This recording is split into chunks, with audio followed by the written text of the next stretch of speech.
Olen muuten sitä mieltä, että Ma olen sellisel seisukohal, et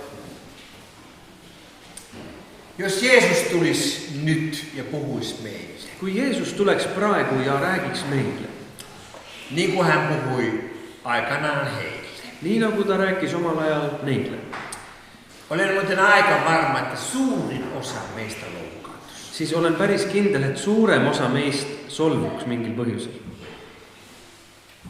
Mä olen yrittänyt niin kuin elää jotenkin päästä niin pitkälle mukaan siihen maailmaan, kun se on mahdollista ja viettänyt paljon siellä aikaakin. Ja mä olen alkanut tajuamaan, että meidän uskonnolliset rakenteet ja meidän käsityksemme ei kestä sitä, mitä hän tulisi sanoa.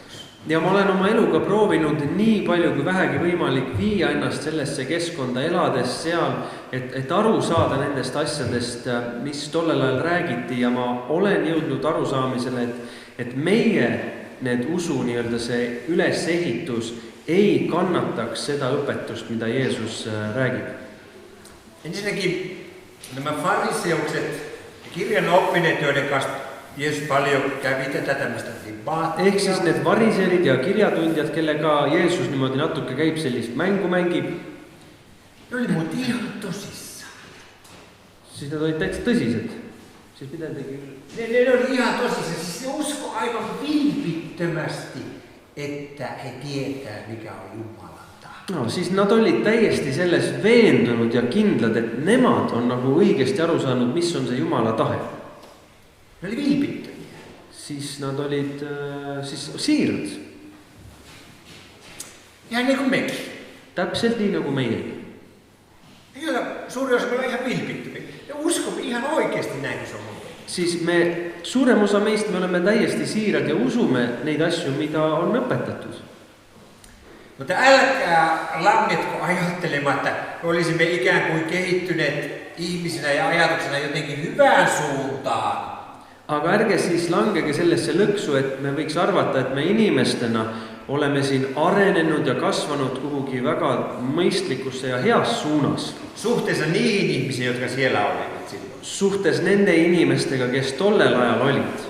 Ei, olla ihan samanlaisia ihmisiä. Ilmselt me oleme tegelikult ikka täpselt samasugused inimesed. Emme välttämättä menty huonompaan. Me ilmselt ei pea olema ilmtingimata kehvemad neist. Mutta emme ratkaisevasti ole parempaankaan. Aga me nii väga drastiliselt ei pruugi olla ka paremad. Meitä hallitsee samat asiat. Meid ilmselt valitsevad ja nagu mõjutavad samad asjad. Nyt kun Jeesus puhui varsinkin näiden hengellisten johtajien kanssa. Ja kui Jeesus nüüd räägib nende siis vaimulike juhtidega, poikkeuksetta loukkaantuivat. Siis nad eranditult solvusid. Tiedättekö mikä oli syy? Ja teate, mis oli see põhjus? Mikä oli aina se pohjimmainen syy? Mis oli see kõige nagu nii-öelda alus, süü või põhjus, miks nad solvusid? Se oli siinä, See oli selles, että se mitä Jeesus opetti, et see, mida Jeesus nüüd õpetas, niin se aina tavallaan murti sen, mitä me pidimme niin murtumattomana ja varmana. see alati siis murdis seda, mida meie pidasime nagu muutumatuks ja puutumatuks ja murdmatuks. Se on se sama ongelma meillekin. Ja see on see sama probleem meie juures ka. Nimittäin on hirvittävän vaikea olla mitään muuta kuin oikeassa. Siis on tohutult nii-öelda raske olla midagi muud kui olla õige või eksimatu. Miettikääpä. Mõelge sellele. Tiedätkö, miksi maailmassa on niin paljon poliittisia ongelmia? Teate, miks maailmas on nii palju poliitilisi probleeme? Kun on niin paljon oikeassa olevia ihmisiä. Sest on nii palju erinevaid inimesi, kellel kõigil on õigus. Ja ne on ihan eri mieltä. Ja nad on täiesti eri arvamustel.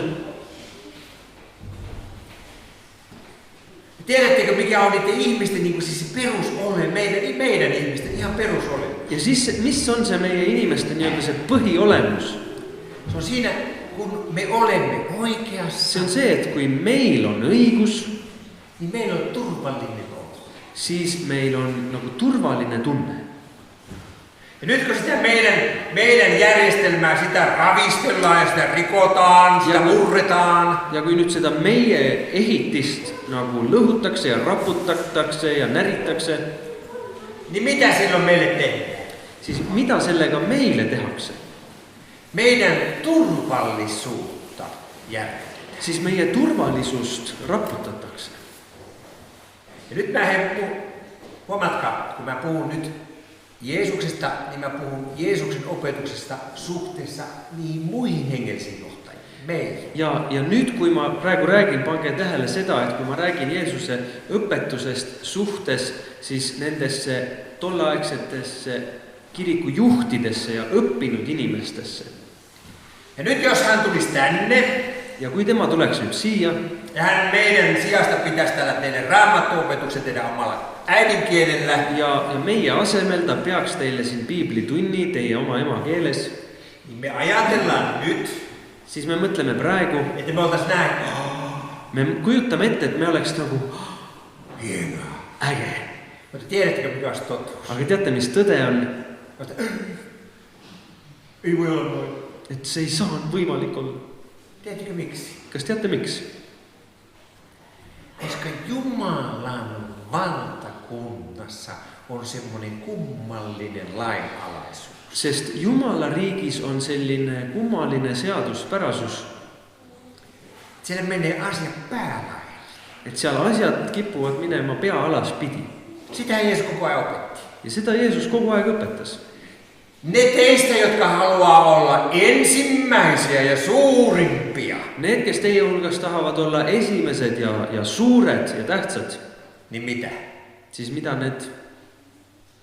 Niin mitä pitää olla? Mida nad siis peaksid tegema või olema? No. Siis te, jotka haluatte olla kaikkein suurimpia ja ensimmäisiä, niin mitä te pitää tehdä? Mennä yliopistoon ja mida te peaksite tegema, kes te tahate olla kõige suuremad ja esimesed ja kõige targemad, siis mis te peaks tegema? Minema ülikooli õppima või? Aivan. Mutta sitten kun se ei enää tulekaan tämä opetus sillä tavalla, että se on semmoinen niin kuin hieno opetus ja oppi. Ja kui see õpetus ei tulegi siis enam nagu sellisel viisil, et ta on nagu selline ilus ja hea nagu ja peen õpetus. Vaan se tuleekin sillä tavalla, että se on elämän vaatimus. Vaid ta tuleb sellisel viisil, et sellest saab nagu elu nagu siis nõue. Niin se järkyttää. Siis se ehmatab.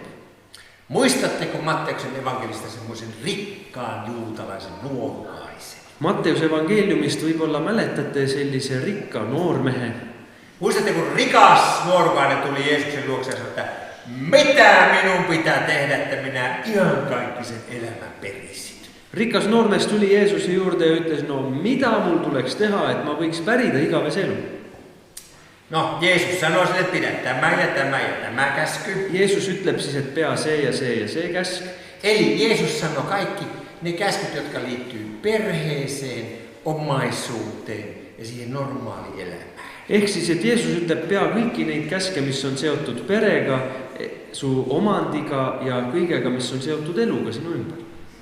Eli siis hän sanoi, että niin kuin meidän kielellä, että elä perheesi kanssa hyvin, älä petä heitä. Ta siis meie keeles ütleb seda, et ela oma perega nagu hästi ja rahus, ära peta neid.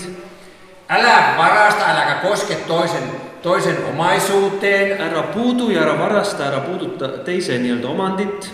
Ja sitten kolmas oli taas, että liittyy tähän yhteisöön, että älä valehtele, älä kerro pahaa, älä valehtele, älä anna väärää todistusta kenestäkään toisesta. Ja kolmas on seotud siis selle ühiskonnaga, kus sa oled, et ära valeta ja ära räägi paha selles keskkonnas, kus sa oled, ära anna vale tunnistust. Jotenkin näin hän puhuu sen nyt. Niimoodi ütleks ta seda praegu. Mitä sanoi se mies, muistatteko? Ja mida see mees tegi, kas mäletate? No minä olen tämän kaiken tehnyt. Mees ütleski, et ma olen seda kõike pidanud. No suurin osa on tämän kaiken pitänyt. No, suurem osa meist on seda kõike ju teinud. Luontaisesti me puolustamme perhettä ja... Juba loomulikult me ju hoolitseme oma pere eest. Luontaisesti tervejärkinen ymmärtää, että varastaminen on väärin. Siis terve mõistusega inimene saab ju loomulikult aru, et varastamine on vale. Ja mekin ymmärrämme hyvin se, että valehteleminen on väärin. Ja väga hästi saame ka aru, et valetada ei tohi, et see on ka vale. Ja parhaat meistä voi sanoa, että no niinhän minä olen tehnyt. Ja parimad meie hulgast võivadki öelda, et seda kõike ma olen ju teinud ja täitnud. Mä en muuten kuulu niihin parhaimpiin. Tema siis kuulub nende ühtede parimate hulka. Ei kuulu, ta ütles. Ei ole mitään hätää, vähän tehnyt. Mul ei ole mitte midagi viga, ma olen seda kõike ju täitnud. Mut sit Jeesus sanoo. Aga siis ütleb Jeesus. Kuule hei. Mene ja myy kaikki mitä sinulla on, anna köyhiä seuraa minua. Et mine ja müü kõik ära, mis sul on, anna see vaestele ja järgne mulle. Mahdotonta. Võimatu. Absoluut mahdotonta. Täiesti impossible. Tiedättekö miksi se ei voi mennä ja myydä kaikkia? Kas teate, miks ta ei saanud minna ja müüa kõik ära? Mä oon vaan ainakin 2 kertaa sen selittänyt. Ma olen seda võib-olla 2 korda seletanud. Hänellä oli paljon omaisuutta, se on totta, hän Tal oli oli rikas. palju seda omandit ja ta oli rikas. Mutta ei se ole se ongelma. Aga see ei olnud see probleem.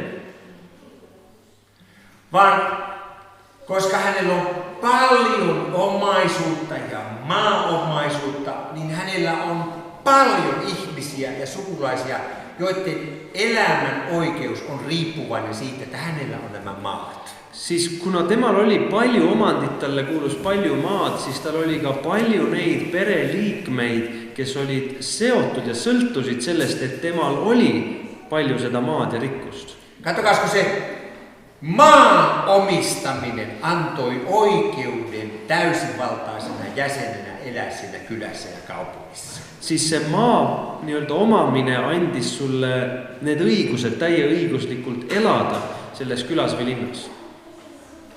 Ja jos sulla ei ole sitä maata, sulla ei ole oikeutta. Kui sul ei ole seal oma maad, siis sul ei ole ka seal õigust olla. Ymmärretään. Kas saate aru sellest? En tiedä teistä Eestissä, mutta meillä Suomessa. Ei tea, kuidas Eestis on, aga meil seal Soomes. Jos tykkää vaikkapa metsästää hirviä syksyllä. Kui sulle meeldib nagu sügisene mets väga. Ja meidän mettät on täynnä niitä. Ja peuroja vielä enemmän. Kui sulle meeldib siis küttida metsas hirmsasti, siis ja meie metsad seal Soomes on nagu täis igast põtru ja värke-särke. Et sä voi, mutta ei se onnistu, että meet kauppaan ja ostat kypärin. Siis, kuigi see on nii, ei piisa sellest, et sa lähed lihtsalt, ostad püssi. Haet poliisilta aseenkantoluvan. Võid politseilt võtta selle loa, et sa tohid püssiga teha asju. Ja meet valtion metsiin. Lähed riigi metsa. Ja ammut siellä sen. Ja kõmmutad. Ei, sitä saat tehdä. No nii päris ei tohi teha. Minä en ikipäivänä sais metsästää. Mina ei tohiks mitte kunagi küttida või jahtida. Tiedättekö miksi? Teate miks? Minä en omista maata. Sest mul ei ole enda maad. Meillä saa vain ne mennä hirvimetsälle, joka omistaa ne maat. Omistaa maata ja tuovat sitä ikään kuin siihen yhdistykseen sitä maatilaa, jolla saadaan sitten metsästä. Siis meil ainult need võivad minna põdrajahile, kes omavad mingit maad ja toovad selle maa kaudu nagu mingit ühiskasu sellele siis liigile. Se maa antaa oikeuden siihen metsästä. See maa on see, mis annab sulle õiguse pidada jahti. Tällä rikkalla miehellä on ongelma. Rikkal mehel on probleem. Hänen maa antaa oikeuden kenties sadoille ihmisille, jos hänellä on laaja suku, oikeuden elää siellä. Siis selle rikka mehe maa on see, mis annab õiguse sadadele inimestele ilmselt elada üldse seal paigas. Ei hän voi sitä myydä. Ta ei saa seda ära müüa. Ei hän voi panna niitä kymmeniä, tekee satoja ihmisiä niin kuin heittää kunningolle. Ta ei või lihtsalt visata minema või saata minema neid sadu inimesi. Ei siinä ole kysymys vaan siitä, että hän on rikas. Ja kysymys ei olegi ainult selles, et ta on rikas. Vaan se on kysymys, että hänen rikkaudestaan on niin moni ihminen riippuvainen. Seal on küsimus selles, et tema rikkusest on sõltuvaid inimesi nii palju. Siksi sen ajan maailmassa isän tärkein tehtävä oli säilyttää maaomaisuus. Sellepärast sellel ajal siis mehe või isa nagu tähtsaim ülesanne oli säilitada see maa omamine, omat. No se mies lähti pois. See mees läks minema. Murheellisena. Siis murelikult. Niin tiedätkö mitä opetuslapset teki? Ja teate mitä need jüngrid tegid? Ja ne kaikki muut siinä. Ja need kõik ülejäänud seal. Tiedätkö mitä ne luontaisesti alkoi miettiä? Mitä nad siis loomulikult kohe hakkasid mõtlema? Ne meni Jeesuksen luokse ja sanoi. Läksid Jeesuse juurde ja ütlesid. No, kuka sitten voi pelastua ennen rikas? No, et kes siis üldse võib pääseda, kui juba rikaski ei pääse? Nimittäin ne ihmiset oli kasvanut äidin maidosta jo sukupolvien ajan semmoiseen käsitykseen. Siis need inimesed olid juba ema piimast ja väiksest peale ja põlvkondade viisi kasvanud sellise mõtteviisiga. Rikkaat pelastuu. Et rikkad pääsevad. Niillä on varaa täyttää laki. Sest neil on piisavalt raha, et täita seadust. Ja nyt on ihan ihmiset, mitä? Ja nüüd on täiesti nagu segamini, et mis praegu just toimus. Muistatteko mitä Jeesus sanoi? Mäletate, mida Jeesus se peale ütles? Mahdotonta on rikkaan päästä taivasten valtakuntaan.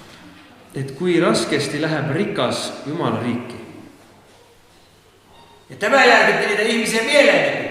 Ei ne ajatellut, että onpa hyvä puhe, vaan ne oli aivan kausa. Mitä? Soome keeles on see veel, et võimatu on rikkal pääseda Jumala riiki ja selle peale nad veel rohkem ehmusid ja mõtlesid, et no mida nüüd siis, mida värki?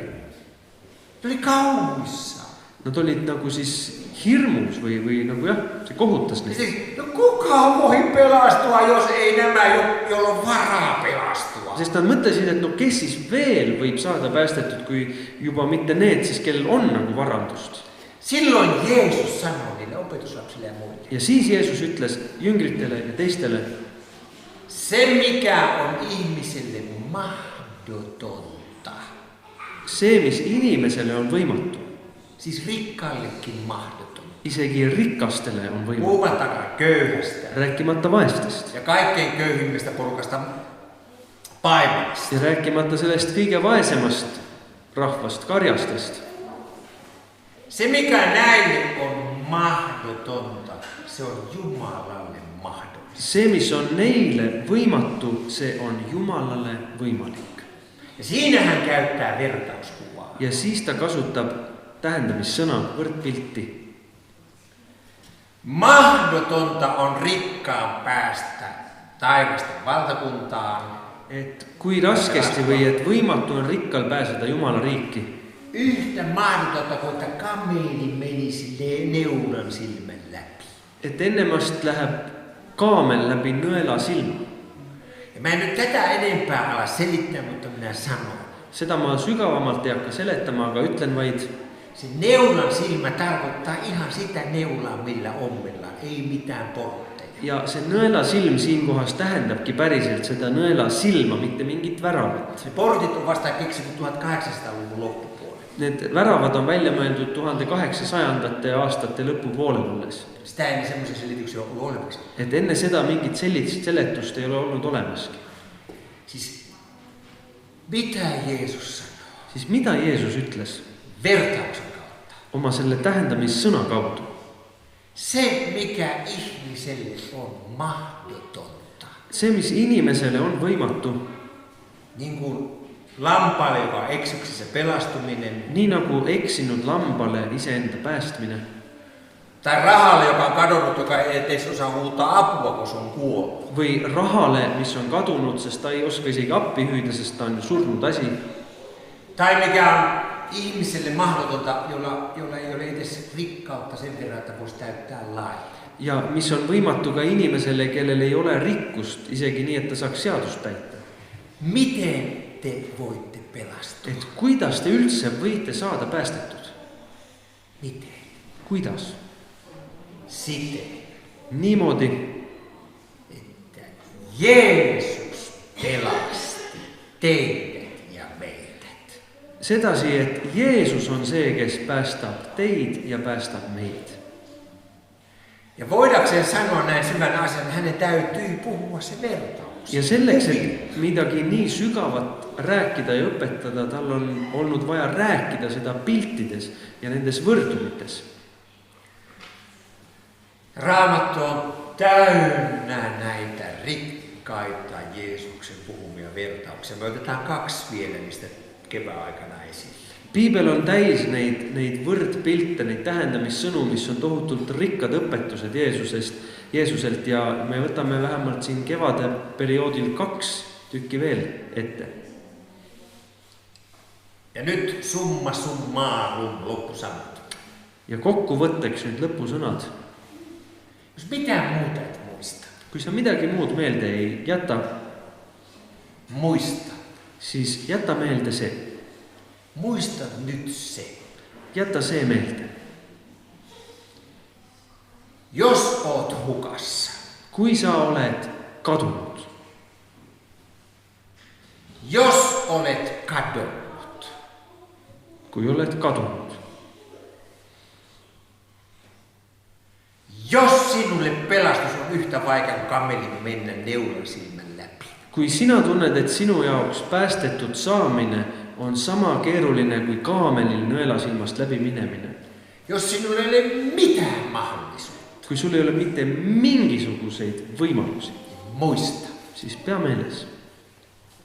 Jeesuksella on ne mahdollisuudet. Jeesusel on need võimalused. Hän löytää. Tema leiab, Hän etsii ja siivoaa. tema koristab ja otsib.